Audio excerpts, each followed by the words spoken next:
Yeah, we actually talked about that with the team. I mean, after a loss, you kind of want the shorter break so you can get right back on the court and have another chance.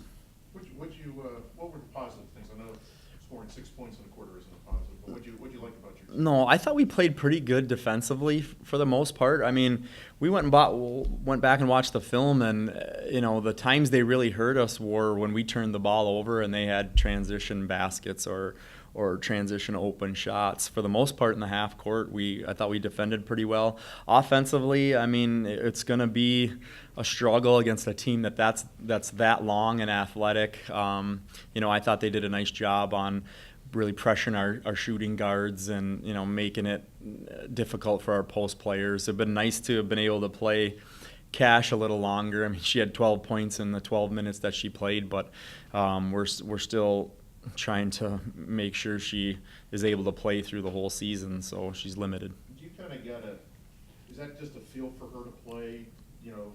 Yeah. How do you kind of work around that? Basically, just watch her on the court, and if I see her struggling a little bit or whatever, we'll give her a break and try to get her back in as soon as we can.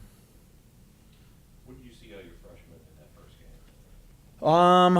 I saw some nerves, which is definitely understandable. I mean, they made some mistakes that they haven't made since probably 8th grade, but it was a big time environment. I thought Ann did a really nice job on the board. She had 8 rebounds. So I'm glad to get that first game out of the way for them. I think they'll be a lot better every game that we play, a lot more comfortable. So, overall, it was what I expected.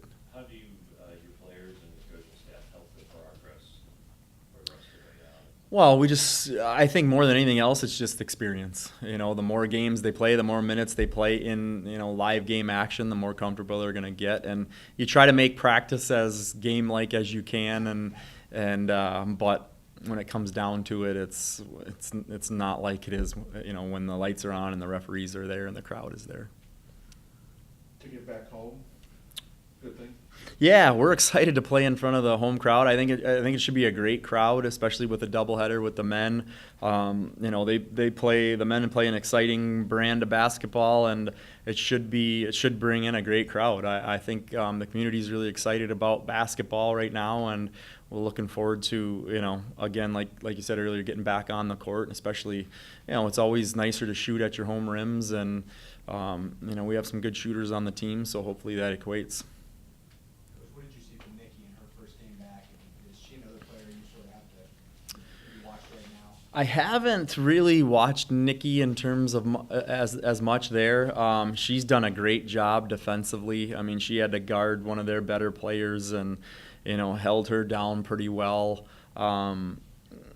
She really let the game to come to her, in terms of getting shots off.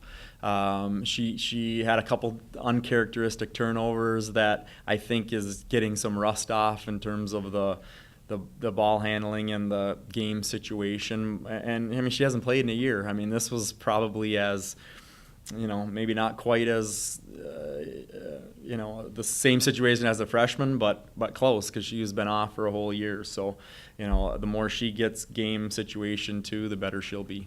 John, with Sarah and Nikki, obviously they want to play, but they were hurt. So are you cautious, kind of? I mean, I know you're coaching, but I know you mentioned you're still watching it a little bit too. Yeah, not quite as much with Nikki, but Sarah definitely. She hasn't made the progress that Nikki has, and she's tweaked it a couple times since last year. So we're trying to see what we have to do, day by day, so that she can last the whole year. What can you tell us about Kent State? I know that they have a talented post player. Just give us a brief. Yeah, Kent State has, I think, 6 of their top 7 scorers back from last year, and they won the MAC East, I think, division. Kornick she's a great post player. She can go inside, she can go out. I think she's, with her exhibition game and their first game, she's averaging about 28 points a game. They have a really good senior. I mean, I think they're starting 3 seniors. Their point guard's a senior. Their post Cornick's a senior. So that's good. 2 good seniors to have. I mean, this should be, a really good year for them. Allie Pools, a local player, very good 3-point shooter. And then they have some good role players around them that can make shots and do some other things. So their coach does a really good job, puts them in situations, to be successful. And so it's definitely a challenge for them. I mean, we got picked 8th in the Horizon League, and they got picked 2nd in the MAC. So obviously it's going to be a challenge for us, but we're looking forward to it.